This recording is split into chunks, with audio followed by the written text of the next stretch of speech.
Welcome to This Explainer. Today, we are investigating the deadly contradiction behind India's 2026 heatwave. With IMD alerts sounding across 23 states right now, we're going to unpack the science, the data, and the systemic failures that are turning rising temperatures into a silent, nationwide emergency. Okay, let's just dive right into the reality on the ground. Across India, temperatures are literally shattering records. Delhi hit 43.4 degrees Celsius this week, while Akola in Maharashtra touched a blistering 46 degrees. And this intense heat triggered a massive 256 gigawatt national power demand.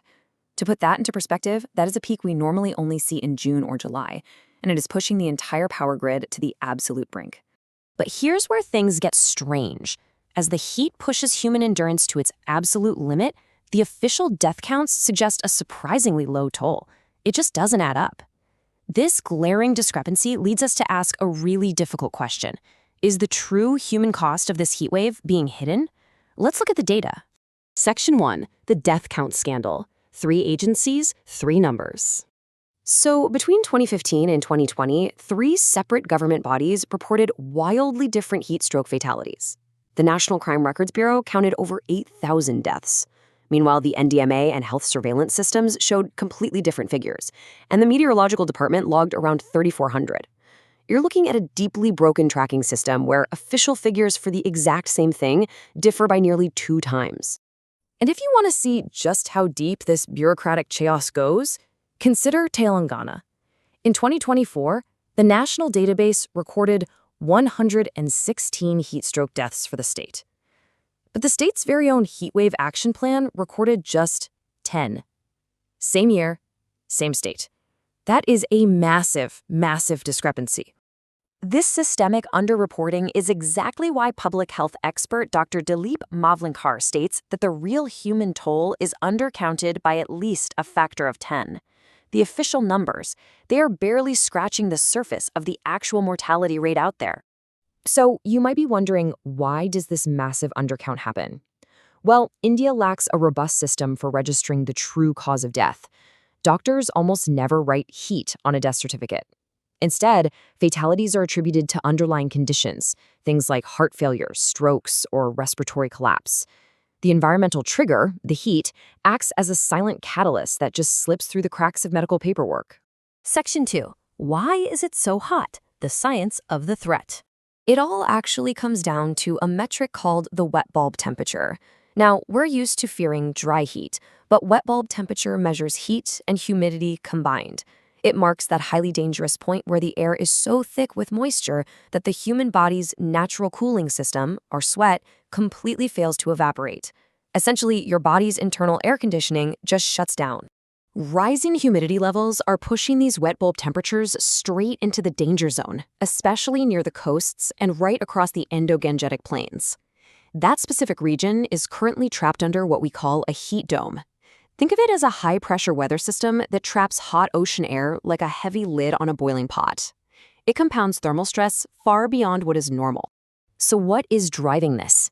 It's really a perfect storm of 4 compounding factors. First, you have underlying climate change. Second, a super El Niño weather pattern is heating up the oceans. Third, there's a severe delay in the monsoon, which normally brings much-needed relief. And fourth, unprecedented urbanization is trapping heat in concrete jungles. It is, for sure, a lethal combination. Section 3. The economic cost. Heat as a poverty multiplier. That staggering 256 gigawatt national power demand we talked about earlier, that isn't just a number. It translates directly to rolling blackouts that absolutely devastate urban productivity. To survive, citizens are forced to rely on expensive active cooling, which strains the grid even further and leaves those who just can't afford AC completely exposed to the elements. Informal workers, like street vendors and agricultural laborers, they're taking the hardest hit here. Research shows these workers are watching their daily earnings plummet by a staggering 40% during heatwave peaks. And when agriculture halts, crop yields drop. That directly triggers widespread food inflation, hitting every single citizen right in the wallet.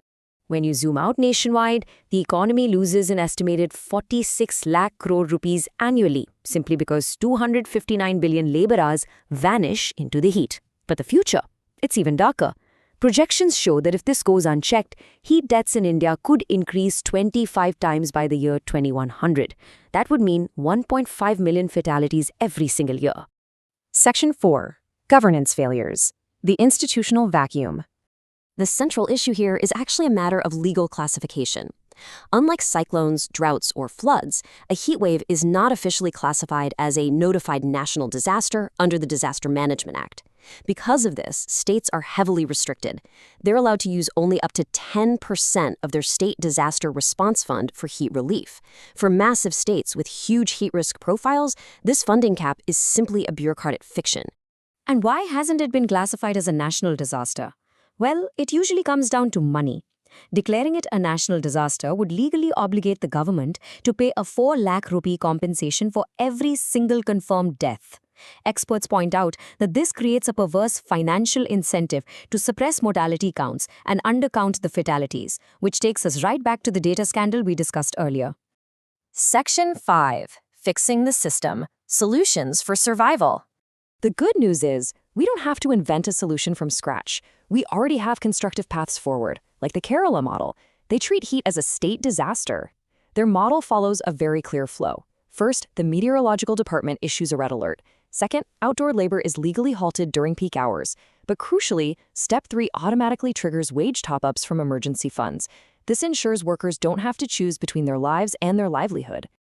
Ultimately, to fix this nationwide, 3 major institutional corrections are absolutely crucial. We must formally notify heatwaves as a Tier 1 national disaster to unlock proper funding. We must mandate that wet bulb and heat index warnings are communicated clearly and directly to the public. And we need to strictly enforce the 200-meter rule, guaranteeing free water and shaded rest points within 200 meters of all street vending zones. The science of heat stress is clear, the data is undeniable, and as we've seen, the policy solutions actually exist. So, I'll leave you with this crucial thought to consider. As our country gets hotter, will surviving the climate remain a luxury for those who can afford air conditioning, or will our systems evolve to make it a basic right for absolutely everyone? Thank you for joining me for this explainer. Keep learning, keep asking questions, and please stay safe out there.